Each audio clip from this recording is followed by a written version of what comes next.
পশ্চিমবঙ্গে এখনো চালু হয়নি স্পেশাল ইন্টেন্সিভ রিভিশন, যার আক্ষরিক নাম এসআইআর। তবে এখন থেকেই বাড়ি বাড়ি সহ বিভিন্ন এলাকায় গিয়ে এই নিয়ে প্রচার শুরু করার আবেদন জানান বালুরঘাটের সাংসদ তথা বিজেপি কেন্দ্রীয় শিক্ষা প্রতিমন্ত্রী সুকান্ত মজুমদার। তাদের দাবি, সাধারণ মানুষ যাতে কোনোভাবেই এসআইআর নিয়ে বিব্রত না হন বা কোনো ভয় না পান, সেই কারণে পাড়া মহল্লায় উঠোন বৈঠকে জোর দেওয়া হচ্ছে। সেই কারণে আজকে বুনিয়াদপুর পৌরসভার ধুমসাদিগি এলাকায় চা চক্র অনুষ্ঠানে যোগ দিতে গিয়ে এলাকাবাসী এবং বিজেপি কর্মীদের এসআইআর নিয়ে যেন ভয় না পান তার আহ্বান জানান সুকান্ত মজুমদার।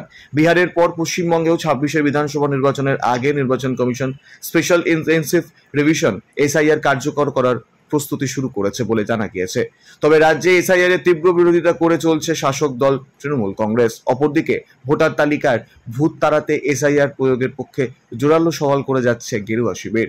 এসআইআর কার্যকর হলে কি করণীয়, কি কি কাগজ দেখাতে হবে, তার আগাম পরামর্শ দিচ্ছেন বিজেপি নেতা ও কেন্দ্রীয় শিক্ষা প্রতিমন্ত্রী সুকান্ত মজুমদার। এ বিষয়ে কেন্দ্রীয় শিক্ষা প্রতিমন্ত্রী সুকান্ত মজুমদার কি জানালেন শোনাবো আপনাদের। আজকে আমাদের এই অঞ্চলে অর্থাৎ ধুমসাদিঘিতে ভারতীয় জনতা পার্টির কর্মী, সমর্থক এবং সাধারণ মানুষকে এসআইআর নিয়ে যে বিভ্রান্তি চড়ানোর চেষ্টা করছে তৃণমূল কংগ্রেস এবং তার সাথে তাদের সহযোগী বামপন্থীরা, তাদের বিরুদ্ধে সত্যি কথাটা মানুষকে জানানো যে এসআইআর নিয়ে ভয় পাওয়ার কোনো কারণ নেই। সবার নাম যারা ভারত ভোটার লিস্টে আছে তাদের নাম ভোটার লিস্টে থাকবে। অনুপ্রবেশকারী অর্থাৎ বাংলাদেশি, মুসলিম এবং রোহিঙ্গা যারা, পরিষ্কার বুঝেন অনুপ্রবেশকারী কারা, কারণ বাদবাকি যারা হিন্দু ঢুকেছে 2014 সালের 31শে ডিসেম্বর পর্যন্ত, তারা সিএ এর মাধ্যমে ভারতবর্ষের নাগরিক হবে। যারা অ্যাপ্লাই করে দিয়েছে অলরেডি হাফ নাগরিক, তারা এসে আর ভবিষ্যতে তারা নাগরিক হবেন।